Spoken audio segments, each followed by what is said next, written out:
The gacha space has been absolutely buzzing over the past couple of days, and it's all because of one particular game, Duet Night Abyss. The game is finally released, and like with every other major gacha release of this scale, there's a ton of hype surrounding it. DNA has been a topic of conversation everywhere, across the entire gacha community, and for the past couple of days, it's been impossible to scroll through your feed without seeing something about this game. But at the same time, you've probably noticed that the reactions have been mixed. Some people are calling it the greatest gacha game ever made, exactly what the genre needs. Others are calling it absolute dog shit. Not worth playing, not worth your time, not even worth a download. And after spending more than enough time fully immersing myself into Duet Night Abyss, I have some thoughts. Things I absolutely love about the game, things I don't really like, and things that I hope they'll change moving forward. And in this video, I'm going to talk about all of it. So if you're into this kind of content, make sure to leave a like and tell me what you think about Duet Night Abyss. Have you played the game yet? And if you have, what side are you on? Are you with the people hyping it up, calling it the second coming of gacha? Or are you one of those who feel completely unimpressed with everything DNA has offered so far? Tell me all that and more down in the comments below, and of course don't forget to subscribe in case you're sensitive about any of my future videos. Alright, let's get into it. So to go into Duet Night Abyss, to determine whether this game will continue to be a major topic of conversation in the coming months or even a year from now, we need to look at three main things about this game. First and most importantly, the story. How good is the story itself? How strong are the characters that make up the world of Duet Night Abyss? Are there elements within its narrative that genuinely sets it apart from every other gacha story we've seen so far? And most importantly, does Duet Night Abyss story have the potential to stand out, even if we might have to wait a bit to see that potential fully realized? Next, we're going to talk about the gameplay, the combats, the exploration, and the world building. Are the combat systems fun and well designed? Is the exploration rewarding? Does Duet Night Abyss feel alive, immersive, and worth getting lost in? Because we've seen other gacha games completely dominate in these areas, which means Duet Night Abyss has some big shoes to fill. So how does it fit? Does it manage to stand toe-to-toe with the best in terms of gameplay, exploration, and world building? Or does it fall short? And lastly, I was originally going to go into a full detailed breakdown of the gacha system and monetization, but while creating the audio, I realized two things. First, we already know the state of the gacha system in Duet Night Abyss. It's been talked about endlessly, and at this point, it is safe to say that it's probably one of the best gacha systems in the entire space, at least when it comes to character acquisition. And second, that is not really what this video is about. The goal here isn't to analyze every inch of the monetization or every poor mechanic, but to dive into the interest and quality of the game itself. Because the real question, the one that matters the most, is this. We have Wuthering Waves, Genshin Impact, Honkai, and Zenless Zone Zero, the four biggest gacha games in the markets right now, often referred to as the big four. So the question is, after playing Duet Night Abyss so far, is there enough potential for this game to join that conversation? Is there any going to become the fifth big gacha game or not? So let's start with the first thing, the story. Now, a really good way to analyze the story so far in Duet Night Abyss is by drawing a very close comparison to the prologue story of Wuthering Waves, because in many ways there are a lot of similarities between these two stories, and at the same time just as many differences. But before we get into all that, let's start with a very brief rundown of Duet Night Abyss's story. The story kicks off with you on an island called Purgatorial Island, a place that is strongly implied to be your home, or at the very least somewhere you've stayed for a very long time. But now you're being hunted. You and your companion Berenica are hiding, and the first order of business is to escape. You need to get off the island and find a new home, a new place where your enemies cannot reach you. Now in Duet Night Abyss, we're introduced to two main enemy factions. The first are the more common enemies, the Filthoids, monstrous creatures that roam the world, and the second are the Hyperborean Empire, who serve as the more significant threats. So far, they're the strongest faction in the game and the most dangerous enemies to us, the protagonists, and the story revolves around our conflicts with the Hyperborean Empire, much more than it does with the Filthoids themselves. Anyway, as you and Berenica attempt to make your escape from the island, you eventually cross paths with the commander of the Hyperborean Empire, Sybil. And this moment serves as our first real taste of what a boss fight in Duet Night Abyss looks like, which I'll talk more about later when we get into the gameplay section. But in that encounter, things take a turn. Berenica, the person you've been traveling with, is captured. It turns out she is someone very important, someone the Empire has been hunting down for a very long time. Meanwhile, we find a way out of the island, and after a brief conversation with an unknown person, we transition into another cutscene where two mysterious figures are seen talking. One of them we'll be meeting very soon. And from there, we find ourselves in Ice Lake, the first explorable region in Duet Night Abyss. And it is here that we meet our first two companions, Camellia, who happens to be the same person we saw during the earlier conversation, and Snow, who essentially plays the role of Duet Night Abyss's Paimon. Yes, Duet Night Abyss has a Paimon, and again, I'll talk more about that later on in the video. But it is here in Ice Lake that our real journey begins, the quest to find Sybil, so she can tell us where Berenica is, and along the way, we take on smaller quests that slowly build towards the main objective.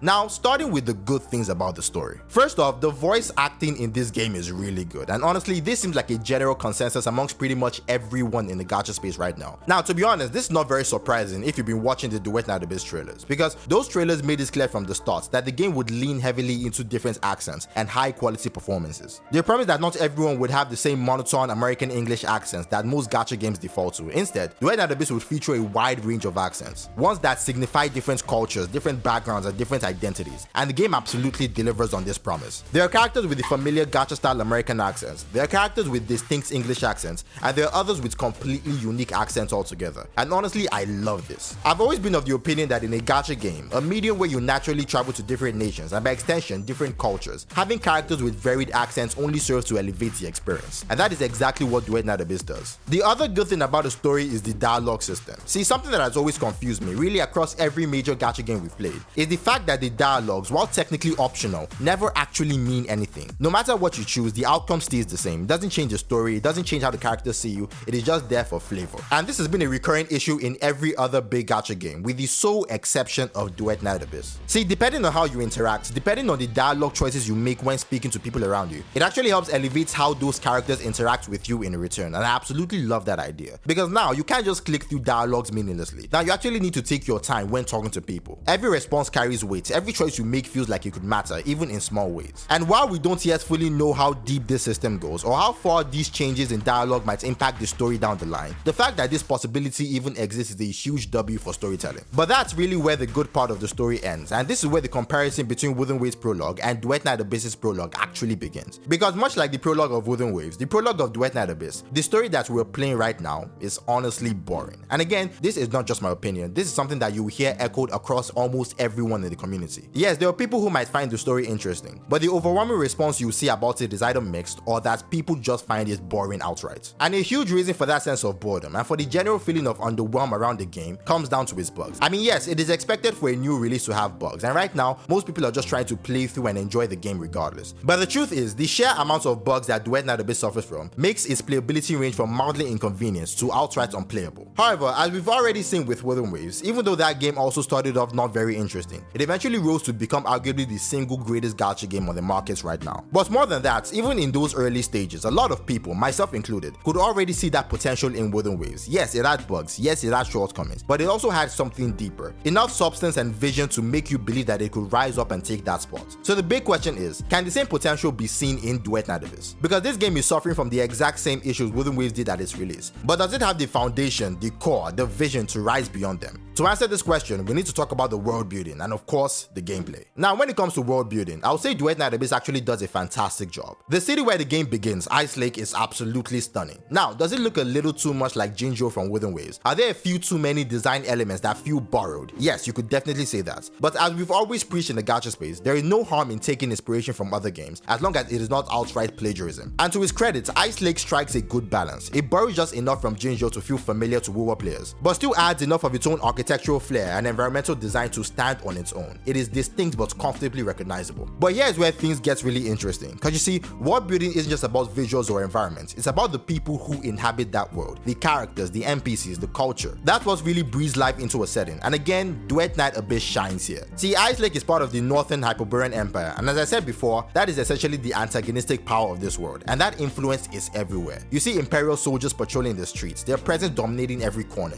You see machinery and drones owned by the Empire scattered throughout the city. And the game does not shy away from touching on racism and classism, which seems to fuel the social structure of Ice Lake itself. Now, even though the story doesn't explore these themes in extreme depth, at least not yet, the environment reflects them to a very comfortable degree. Just looking around tells you so much about how the world functions, how it's ruled, and how it feels to live under the Empire's control. And that's the mark of good environmental storytelling. But when we start talking about gameplay, the tone of this review shifts entirely, because honestly, this is where a bulk of my problems with Duet Night Abyss comes into play. So let's start with the elephant in the room, Paimon. Oh, sorry, I mean Snow. Because really, the similarities between these two characters are just too obvious to ignore. They have practically the same voice tone, the same high-pitched delivery, and they serve the exact same purpose. Snow is your guide, exploring lore, giving tutorials, and helping the protagonist navigate both the story and the game's mechanic. Now, to be fair, Snow is slightly more tolerable than Paimon. She's around less often, which already makes a world of difference. But even with that, she still manages to test your patience, because there are only so many times you can hear her call you minion, or repeat the demon lord joke before it gets old. and it does get old fast. It's the same kind of forced repetitive humor that makes certain dialogue moments feel more exhausting than entertaining. So yes, while Snow's reduced presence is a silver lining, the truth is, whenever she's around, the game instantly becomes just a little more annoying. Another thing I really don't like about Duet Night Abyss is the gameplay, and honestly, there are two big reasons why it feels extremely off to me. Number one, it is repetitive, like extremely repetitive. Now, to be fair, the story gameplay is slightly better. It's not like, say, Zenless Zone Zero in its early days, where you basically do the exact same thing you do outside the story, just within the story's context. No,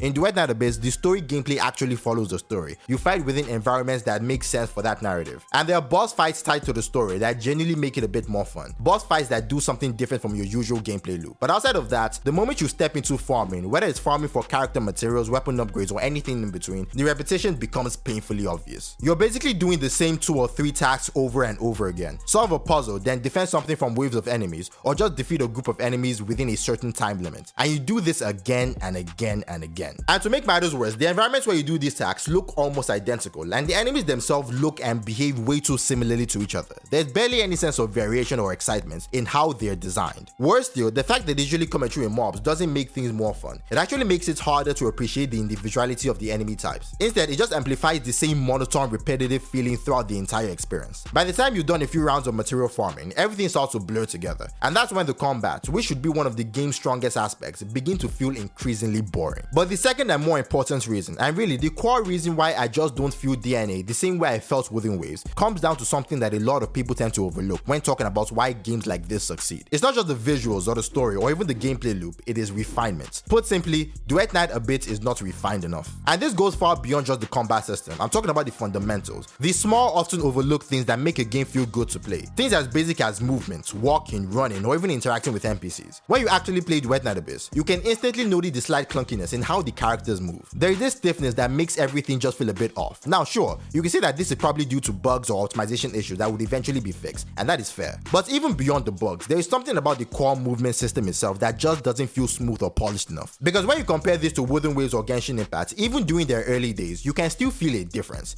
Even back when WoW was at its buggiest, its movements and combat still had a sense of fluidity, a rhythm, that made it satisfying to play despite all the technical issues. DNA on the other hand just doesn't have that. The transitions between actions don't flow naturally, the animations lack that snap and feedback, and as a result, the entire gameplay experience feels rough around the edges. And this issue becomes 10 times more noticeable once you step into the combat, where refinement matters most. You see, when it comes to combat, something I've noticed after playing almost every major gacha game out there is that everything matters. From the movements of your characters, to the sound of your weapon hitting an enemy, to the reactions those enemies make when they are struck, even down to the voice lines your characters deliver while using their skill or an ultimate. Every little detail comes together in this perfect harmony. All of it blends into one cohesive rhythm that gives you that satisfying combat experience. That rush of excitement every time you land a hit or unleash an ult. But Duet Night Abyss is the one game where you can truly feel the absence of that harmony. Now to be fair, the game does give you a functional combat experience. You can fight, you can use skills, you can unleash your ultimate, it works. But where it falls apart is in what you feel. Because when you compare it to something like Genshin Impact, Honkai style or Wuthering Waves, that spark, that tactile sense of excitement just is not there. Whether it's the lackluster sound effects when your attack lands, or the flat, unsatisfying animations when using skills, or even the inconsistent ultimate cuttings that sometimes just does not show up. Everything feels muted. There is a noticeable lack of feedback, no impact, no weight, and it makes the entire combat system feel empty. And look, I'll be the first to admit, I am not a game developer. I don't fully understand the technical side of what makes combat feel tight or refined, but as a player, you can feel something is missing. You can feel when a game doesn't click in your hands the way others do. And that's exactly the case with Duet Night Abyss. There's something intangible missing here, a lack of polish, a lack of refinement that keeps it from being truly fun. And I've said this before in other videos, but I think it fits perfectly here. If Genshin Impact or Wuthering Waves feel like a PC game that just happens to run on mobile, then Duet Night Abyss feels like a mobile game that's been optimized to run on PC. And honestly, that might be the single best way to describe both its movements and combat system. So now we get into the main question of this video, the most important question. Do I believe that Duet Night Abyss has enough potential to be part of that conversation, to turn the big four into the big five? Well, I'd say it depends entirely on the developers, because there's a part of me that wants to deny this potential, but there's another part of me that wants to confirm it. What I do know for a fact is that we've seen what happens when developers truly lock in. Wuthering Waves is the perfect example. A game that started out as an absolute disaster, but was refined, rebuilt, and reborn into arguably one of the greatest titles in the entire gacha space. And if Wuthering Waves can do it, can change its story, can refine its system to this level, then I believe any game can do this. But at the same time, I understand that this kind of turnaround requires a specific level of commitment and focus from the developers. Wuthering Waves did not reach this point by simply following the natural route. Crow Games built this project with the mindset that it would either make or break them, that this game would be the one to elevate them or completely sink them. And the truth is, there aren't many developers like Creo Games in the gacha space. Time and time again, we've seen developers settle for mediocrity, content with making a game that earns them just enough money, that lets them push out the next version, that allows them only do the bare minimum. But the truth is, I really want Duet Night Abyss to succeed. I genuinely want these developers to find that same level of focus and drive we've seen from the best. Because there is so much potential here, so much room for this game to grow into something far greater than it currently is. Yes, the story is not perfect, but if you play through it, you know that there are fragments, threads, and entire storylines that could be refined into something much more impactful. With the right attention, these elements could evolve into something far better than anyone expects. And more importantly, Duet Night Abyss needs to prove to the entire gacha industry that this kind of system can work, that you don't need to rely on predatory mechanics to sustain the game. It needs to show that the best way to treat your players, your consumers, is by creating a system that respects them, one that feels fair, rewarding, and player first. But that kind of message will not land with the game in its current state. It needs time, care, and focus to truly get there. So personally, I want Duet Night Abyss to succeed, to become part of that conversation, to earn its place amongst the greats. But what about you? What are your thoughts on the story, its gameplay, and its refinement? Do you believe it has the potential to become a part of the big gacha games, or not quite yet? Tell me that and more in the comments below, and as always, I'll catch you in the next one.